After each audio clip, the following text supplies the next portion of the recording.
Olá, povo de Montes Claros, tudo bom com vocês? Estamos de volta com Antônio Roberto e você. Tá tudo bom com você, Antônio Roberto? Graças a Deus, era com você. Eu estou ótima E também. para você de Montes Claros, meu abraço, alegria imensa de estar novamente aqui na cidade. Participei esses dias aí da festa, né? A festa maravilhosa de agosto, os catopês, os marujos, os caboclinhos, e relembrei muito, com muita saudade, meus tempos de criança aqui. O povo feliz, né, Antônio Roberto? O povo Muito, festeiro, muito. muito bonita a festa, muito colorida, muito linda. Agora, nós começamos a nossa conversa de hoje com um assunto que me foi sugerido por uma amiga, que fez uma observação interessante, que é o seguinte: ela acha que as pessoas parece que elas têm um prazer mórbido de dar e receber notícia ruim, de falar da desgraça alheia, de perceber sempre o lado negativo das coisas. Existe realmente uma tendência das pessoas a serem negativas? Todos nós tendemos, todo mundo, tendemos a resolver aquelas dores emocionais maiores que a gente tem. Qualquer dificuldade que a gente tende, o organismo nosso, psíquico, emocional, tende a resolver.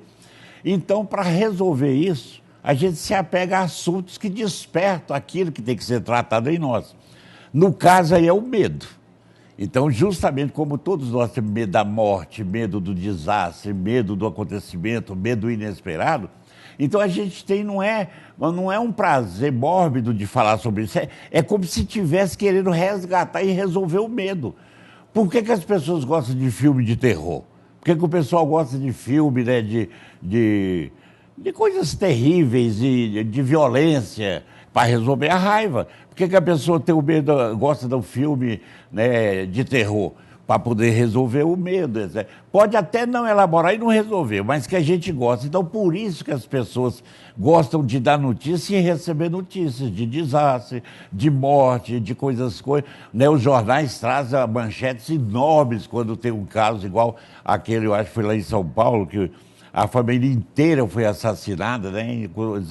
Parece que foi a polícia, eles colocam que foi o jovem lá, o rapazinho que fez isso e suicidou, o que não é verdade, mas de qualquer forma isso aí chama a atenção de todo mundo. Ah, fulano tal morreu, Beltrano teve isso, etc. Quer dizer, então, na verdade, a gente não precisa disso para resolver o medo. Basta fazer uma terapia, basta elaborar essa questão do medo. O medo é um sentimento muito profundo que todos nós temos. É incrível porque, para a necessidade da sobrevivência, a gente tem que ter uma certa prudência com relação ao que pode acontecer. Mas, ao mesmo tempo, quando a gente exagera nessa prudência, aí chama-se medo. E o grande problema da nossa sociedade, o grande problema de cada um de nós é o medo. Todos os problemas se resumem nisso. Ciúme, medo de perder alguém. Inveja, medo de não conseguir ter o que o outro tem. Mágoa, é o medo, né, da pessoa tornar a fazer comigo aquilo que ela fez. Quer dizer, então, no fundo, o único sentimento a ser trabalhado do ponto negativo é o medo. Tudo é o medo. Porque a sociedade parece alimentar um pouco isso também, não? É o que eu estou dizendo, que é o mecanismo de defesa, né? A sociedade, ela alimenta porque as pessoas querem tocar em assuntos, né? Tem pessoas que têm o prazer de ir lá ver a pessoa morta, ir ao cemitério, né, dizendo que não, mas no fundo meu Deus, como é que eu vou lidar com essa realidade? Quer dizer, e é aconselhável que você realmente não fuja, porque se o medo, o grande problema do medo é a paralisação e a fuga, né? Você, com medo, você foge ou então paralisa.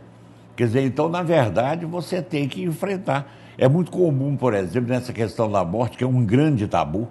A nossa sociedade tem dois grandes tabus: o sexo e a morte, que é o nascimento e o término, quer dizer, que é o início e o fim da existência. São dois tabus. Não se pode falar com criança, né? Antigamente as crianças não podiam ver um enterro, não podiam ver uma pessoa morta, não podiam conversar sobre morte. Hoje não, hoje a gente sabe que é importante que as crianças participem para ela começar a ver a realidade. Ninguém quer morrer, mas ao mesmo tempo tem que tomar consciência de que esse é um destino de todos nós. Eu tenho que conviver com essa possibilidade. e conviver com essa possibilidade de uma maneira saudável, Antônio Roberto, é possível. É isso que a gente, de alguma forma, você está pregando isso. O programa nosso é para isso, né? Nem sei se seria uma pregação, mas pelo menos os pastores que gostam de pregar. Você não é pastor, não é padre, nem está pregando nada. Mas a gente afirma e reafirma, é o que você dissemina. Não é isso, é a questão de resolver. Para você ser feliz, você tem que resolver aquilo que te entristece. O medo paralisa. Então, o caminho é o seguinte: bota o medo debaixo do braço e vai em frente. Não pode ser. O grave não é você ter medo. O grave é você ser conduzido pelo medo. O medo apenas te dá um sinal. Ó, cuidado com isso. Sim, mas e aí? O que eu vou fazer? Eu tenho medo de falar em público. Mas tem que falar mesmo com medo. Então, enfrentar é fazer o que, de alguma forma... O que é necessário. fazer. O que também não quer dizer que para eu enfrentar o medo eu tenho que fazer aquilo, tudo que eu estou com medo. Não, tem hora que você está com medo e não é medo, é prudência. Você está diante de um abismo e fala, eu estou com medo de cair lá. Então não pula, não vai resolver. Quer dizer, mas o grande problema do medo é esse, é que você realmente perde a consciência e faz coisas através do medo. E a propósito, é muito importante, tem dois tipos de medo, um medo para trás e um medo para frente. O medo para trás todo mundo conhece, é fugir. A pessoa aparece, você está com medo, aí você vai embora, cai fora, igual um animal chega, você sai fugindo, etc. Mas tem um medo para frente que a maioria não percebe. É aquele medo em que eu enfrento e arrebento quando eu estou com medo. Então, pessoas arrogantes, autoritárias, são todas muito medrosas, com capa de coragem. Não, eu enfrento mesmo, eu falo, é medo puro. A pessoa está com medo. Toda pessoa arrogante, autoritária, que grita, que enfrenta, às vezes ela é movida pelo medo e não sabe. Está achando que coragem é isso. Não. O contrário do medo não é coragem, é prudência. É prudência, é eu agir de acordo com a realidade. Com a situação. A prudência é a virtude, só que quando ela é demais, vira medo. Você não acaba com o medo, você diminui o excesso de prudência, né? Aliás, não existe defeito, não existe uma virtude que quando é demais vira defeito. Tá certo. Bom, nós temos aqui uma pergunta da Carla de Santos Reis. Ela está falando que as pessoas me acham boa demais. Ficam comentando isso, falando toda hora que ela é muito boa. Mas lá no fundo, ela fica achando que, na verdade, as outras pessoas a acham fraca, meio boba. E a pergunta dela existe um limite em que tolerância e a compreensão se transformam realmente em fraqueza? Não é fraqueza. Isso é você que tem essa sensação de fraqueza. Está aproveitando o que as pessoas falam para se sentir fraco, mas você já tem essa sensação. Mas o problema aí não é de fraqueza, não, é de bobeira mesmo. Se você, o povo me acha meio bobo, bem não, você é boba inteira, né? Quer dizer, a pessoa que está na vida é só para ajudar, ser boa, ser fazer e tal. Coração, todo mundo fala, nossa, fulano tem um coração enorme, deve ser Chagas, né? Deve ser Chagas porque o coração cresce. Quer dizer, na verdade, qual é o limite? A verdade. O que não deve ser bondosa sem verdade, não ser verdadeira. Você não está com vontade de levantar para fazer alguma coisa para o seu filho. Você levanta e vai e faz alguma coisa para o seu filho. Você foi falso, você não está com vontade, não quer. É aprimorar a capacidade de dar o não. Uma vez uma senhora muito deprimida, ela me perguntou, Antônio Roberto, por que eu sou tão deprimida? E sempre fui. Eu falei, porque você optou na vida não para ser feliz, mas para ser boa. Toda pessoa cujo objetivo não é ser feliz, é ser boa, ela acaba triste, ela acaba infeliz, ela acaba deprimida, né? E por que a gente tem esse excesso de bondade? Para controlar o coração do outro, para as pessoas me amarem, para elas gostarem de mim, me achar o máximo, não me abandonar. E aí o que acontece? Paradoxalmente, o que acontece? O contrário acontece. Seus amigos acham você boba, chata, que você ajuda demais. Nossa, é horrível a gente estar, por exemplo, morando com alguém ou perto de alguém que é bom demais, mas a pessoa morre de culpa. Não, mas meu marido é bom demais, ele é excessivo. E a pessoa, com o tempo, começa a falar, pelo amor de Deus, nós todos somos humanos. Há lugar na relação para o sim e para o não. E amigo é aquela pessoa que eu posso dar o sim quando eu quero e dar o não quando eu não quero fazer alguma coisa. Vamos voltar a essa necessidade da gente aprender a dizer não logo depois do intervalo? Vamos sim, vamos lá. Um minuto, gente.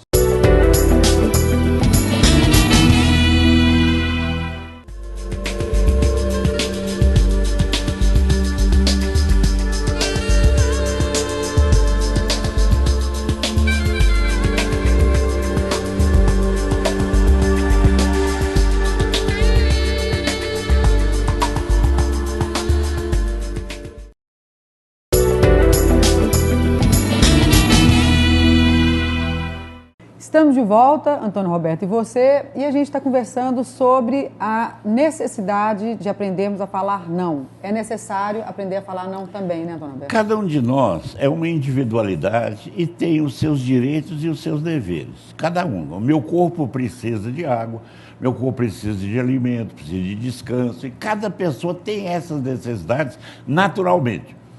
Todo relacionamento humano seria para combinar essas necessidades. Quer dizer, eu combino, eu preciso disso, você também precisa, então nós vamos, quer dizer, essa troca, a reciprocidade, isso aí é que é relação, e o amor é isso, é o máximo da reciprocidade, em que eu quero que o outro seja feliz, para isso ele tem que atender os desejos dele, e eu quero ser feliz, tenho que atender os meus desejos. Se você não sabe dar não, você omite as suas necessidades, você acaba abrindo mão de você pelo outro. De sacanagem, que é para comprar o outro, é para controlar o outro, é para reclamar depois, quando o outro fizer uma coisa errada, você fala, tá vendo, eu fiz tudo por você, você não faz nada por mim. Quer dizer, então, se eu não sei dar não, eu não tenho liberdade. Eu não sou livre, eu viro escravo. Pior que nos ensinar que o amor é isso, é você se tornar escravo do outro. E se você dá um não, o outro reclama, não. Eu tenho que ver, tem um não, que é não para o outro e para mim. Esse não é teimosia. Vamos ao cinema, eu estou morrendo de vontade, falo, não vou não. Morrendo de vontade de ir para o cinema, quer dizer, isso é teimosia. Quer dizer, aí eu estou negando um direito meu com esse não. Existe um não, que é um não sagrado, é aquele que é sim para mim.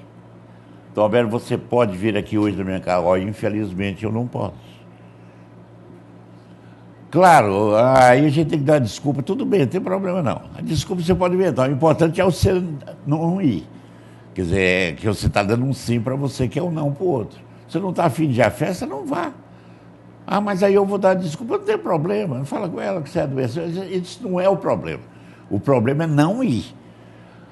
Ensinaram que o amor é quando eu abro mão de mim pelo outro, e aí vira um inferno a relação. Por que as mães reclamam tanto, porque elas são tão vítimas, por que elas colocam tanta culpa nos filhos? Porque ela acha que ser mãe é abrir mão de tudo dela pelos filhos. Depois o filho casa, viaja, sobe, ela fica aí sentindo falta, porque meu filho me abandonou, estou sozinha. Você não tem vida própria. É impossível alguém ser feliz se ele não tiver liberdade, autonomia para atender os próprios desejos. Para isso eu tenho que dar sim e às vezes dar não. Tem um sim que é um sim para mim, esse é sagrado, eu tenho que dar. Tem um sim que é não para mim, eu não posso fazer isso. Quer dizer, então essa troca é muito bonita, por isso que eu sempre digo, amigo é a pessoa que aceita o meu não, eu aceito o não dele e está tudo ok. Ah, mas tem gente que só nega. Bom, essa pessoa é a pessoa teimosa, é a pessoa que dá um não, independente se é bom ou não para ela. Quer dizer, não dá para eu passar a vida inteira negando tudo para as pessoas. Mas não é porque eu sou obrigado a ser bom, não. É porque para uma relação ser feliz, ser saudável, tem que caber o sim ou não. O não faz parte do amor também. Você quer educar seu filho, ensine a ele a receber o não. Ele não pode ser protegido a ponto de receber só o sim. Não pode. Quer dizer, quando as professoras, os educadores falam em educar dando limite para a criança, é isso. O limite é apenas o não. E é muito simples. Quando é que eu vou dar o não, meu filho? Na hora que eu não tiver afim, que eu não quiser, que eu não puder. Que a realidade impuser que não dá. A mamãe compra isso para mim. Não posso, não vou comprar, não quero, acabou, não tem. A mamãe compra isso para mim, claro, vou comprar sim, toma aqui. Então, às vezes traz um presente que o menino nem estava esperando, tudo bem. Claro que o dar também é importante, o dar presente, a troca. Isso é bonito, né? É muito bonito. A surpresa que você faz para sua mulher, para seu filho, para seu amigo, para a amiga e tal. Necessário para ir alimentando os vínculos, né? Então, isso é importante, é porque o amor é uma reciprocidade, é troca. Toda a relação humana é troca. Eu te dou uma coisa, você me dá outra. E quanto mais você faz isso espontaneamente, mais amor é. Agora, isso não quer dizer que eu tenho que fazer tudo que minha mulher quer, nem ela tem que fazer tudo que eu quero. Eu tenho que respeitar o limite do outro também. Não basta eu dar limite para ele, eu tenho que respeitar também o limite do outro. Olha, eu não dou conta de fazer isso. Isso vai me violentar, não vou fazer. Acabou, eu não faço. Bom, Pergunta aqui da Mara, lá dos Três Pilastras. Ela está contando uma história que aconteceu com ela. Recentemente, uma pessoa próxima comentou com outras pessoas sobre algumas coisas que sabia a meu respeito. Isso virou um fuxico e me fez muito mal. Queria entender por que as pessoas são capazes de tanta crítica e tanto moralismo. O que fazer para enfrentar o julgamento e a condenação de outras pessoas? É de onde que ela é? Mara, das Três Pilastras. Ah, Três Pilastras.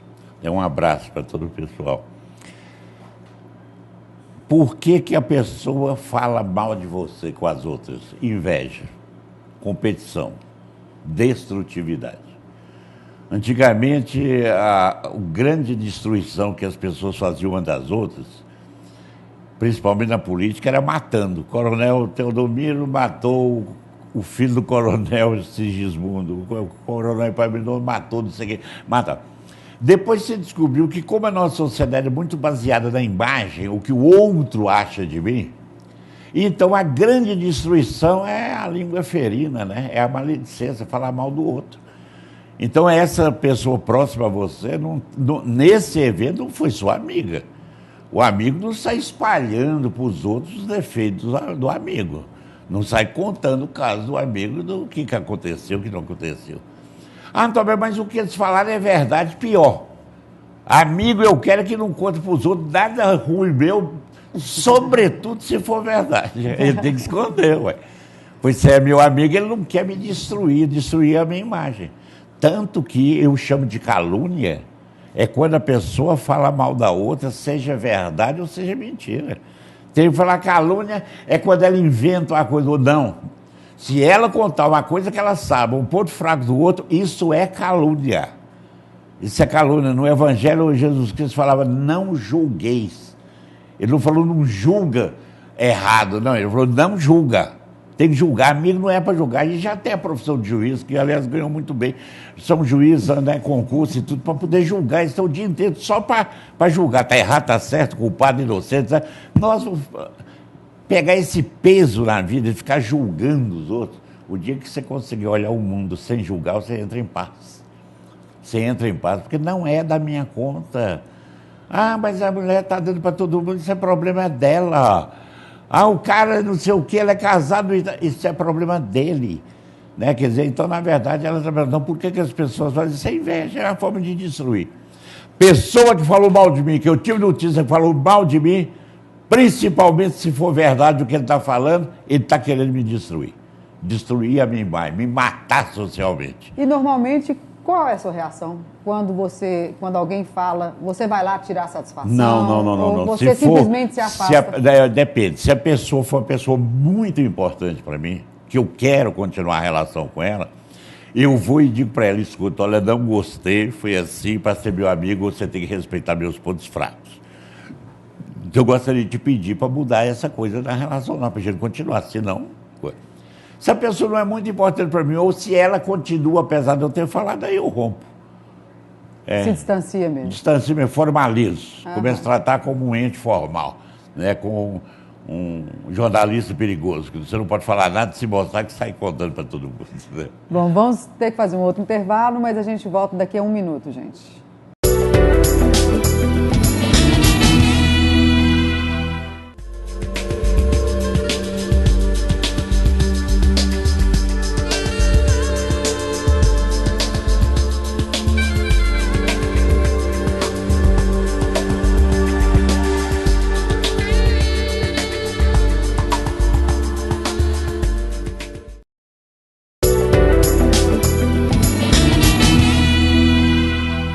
Estamos de volta.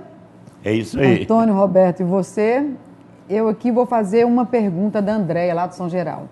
São Geraldo, um grande abraço a todo mundo lá de São Geraldo. Sou assistente social e tenho lidado com muitos problemas, com todo tipo de miséria humana que os outros me trazem. O que está acontecendo é que estou ficando cada vez mais fria. Parece que nada me assusta mais.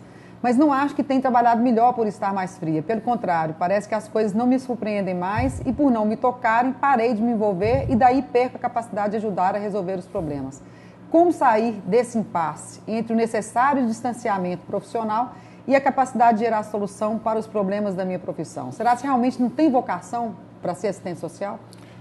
Primeiramente, a grande maioria das profissões que dizem respeito à felicidade do outro, Elas vivem e elas lidam com a miséria humana. O psicólogo recebe do seu consultório, os psiquiátricos, as coisas terríveis da natureza humana. A pessoa chega lá aos frangalhos, aos pedaços. A assistente social, né, que aliás nos Estados Unidos não se chama assistente, chama servidor social, né, é um serviço social, não é assistência social, é serviço social. Aqui também, social acho que a gente worker, deve ter registrado o fazedor errado. de Serviço social. É porque antes era assistencialista, protecionista, hoje não. Também é a mesma coisa. O médico também, ele encontra miséria de pessoas morrendo, etc. Quer dizer, então toda profissão ligada ao social, com certeza ela lida com a miséria humana. E é essa o caminho e a função de cada um de nós. Para você aprender a lidar com isso, você não tem que ser fria, você não tem que se esfriar. Você está confundindo esfriamento, congelamento com filtro. Todos nós que trabalhamos com a miséria humana, a gente tem que ter um filtro para não se contaminar, para não se envolver. Né? Quer dizer, não tem sentido eu ficar na minha onipotência me deprimindo por causa da miséria humana. Não, nós todos fazemos parte dessa miséria, dessa coisa.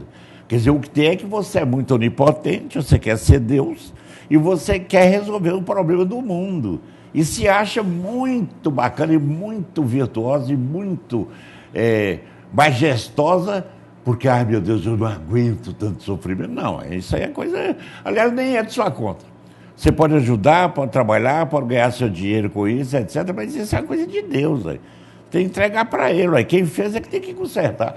Quer dizer, então, o negócio é que você não tem que ficar achando que você está no mundo para mudar o mundo. Não, você vai ajudar aquela pessoa concreta que está com você. Para isso, você tem que ter um filtro para não se contaminar. Você já viu o dentista que eles usam uma máscara assim, ou o médico, o cirurgião, etc., que ele põe uma máscara assim? É para ele não adoecer, ué. Quer dizer, não, mas para eu ajudar... Então você, psicologicamente, adoece, se deprime, porque você não sabe fazer um filtro. A única forma que você encontrou foi esfriar. Não, você pode ter compaixão, você pode até amar aquela pessoa, pode ajudá-la, mas ficar com pena, sofrendo e triste... Porque, não, aí a pessoa está querendo realmente se deprimir. Porque se cada um de nós for ter essa visão onipotente, né? Essa visão de olhar o mundo de cima para baixo, como se a gente fosse o máximo, claro que a gente vai deprimir. Os meninos de rua, o pessoal que está morrendo na guerra, o filho que... Quer dizer, esse negócio de ficar com pena do mundo é muito comum. Mas isso não é função de nenhum trabalhador profissional social, principalmente o profissional competente. Não, eu vou ajudar essa pessoa, mas eu não posso me envolver a ponto de virar eu e ele. Chama-se mistura. A gente não pode estar misturado com ninguém, com nada. Isso é só a criança pequenininha quando nasce. Está o cordão, ela está misturada com a mãe, ela e a mãe é a mesma coisa. Tem gente aí que fala que se minha mãe morrer, eu morro também. Então você está misturado, você é uma criança. Você é um neném grudado no umbigo da mãe. Não, se minha mãe morrer, ela morre e eu vou continuar a minha vida. Se meu filho morrer, quer dizer, pô, vou sofrer é diferente. É o período de cortar o cordão.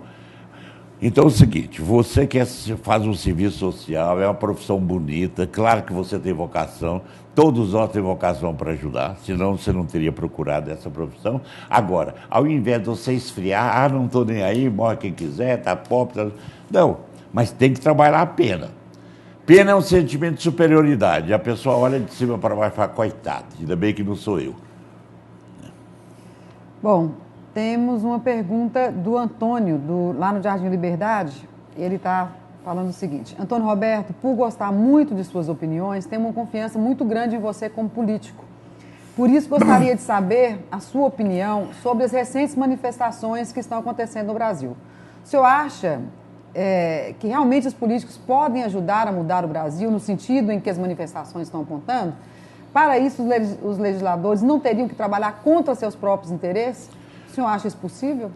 Antônio, primeiramente é o seguinte, eu achei maravilhoso as manifestações. Me lembrei a época da ditadura, eu na rua lutando contra a ditadura, né, brigando com a polícia, etc. Então a manifestação foi uma resposta espontânea, né, da população com relação aos desmandos, à corrupção deslavada que está por aí, os políticos.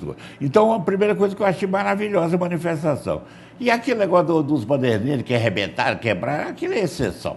A gente não vai tampar essa beleza democrática que é o povo na rua contra os políticos, contra a corrupção, por causa de um ou outro que fez alguma coisa errada. Quer dizer, então, a manifestação é muito bem-vinda. Agora, botou os políticos, todo mundo desnorteado, né?